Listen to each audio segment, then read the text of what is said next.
Hundreds of people packed Ames City Hall Tuesday night to weigh in on a proposed data center near the city's airport. And while concerns ranged from water use to power demand, one issue came to light over the course of that session.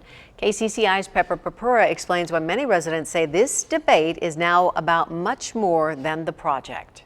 Well, Stacy and Ben, there were dozens of questions and concerns raised last night. But for many people in Ames, this proposal has become a test for whether they can trust city leaders to listen.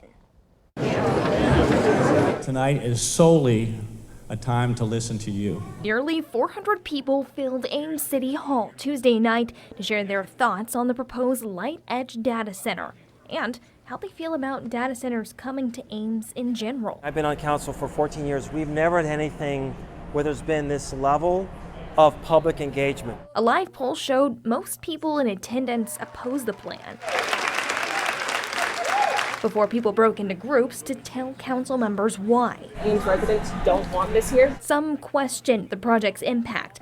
Others questioned something bigger. I don't trust a business to say that they're going to do something without it being illegal, right? And for some, the skepticism shifted beyond Light Edge. Concern about whether people can trust the city council and our government if, seeing a major outcry against data centers, we end up voting for a data center.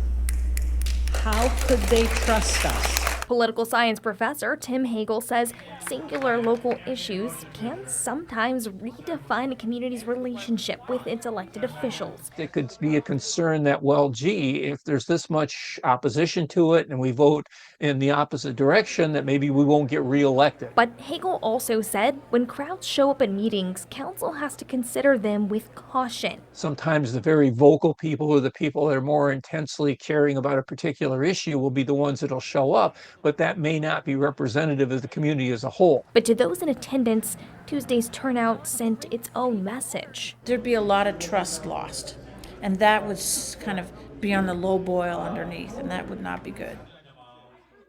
City Council will meet again on July 14th. City Attorney is expected to deliver a report that day and will recommend possible regulations for future data centers. Stacy. Pepper, thank you. In Madison County, the Board of Supervisors approved a pause on new data center projects. This gives the board 12 months to change county ordinances governing those facilities.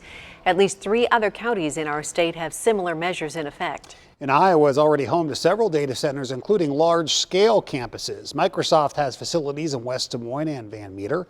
Google has a presence in Council Bluffs and is developing a facility in Cedar Rapids. Meta's largest data center in the U.S. is in Altoona, and Apple has one in Waukee.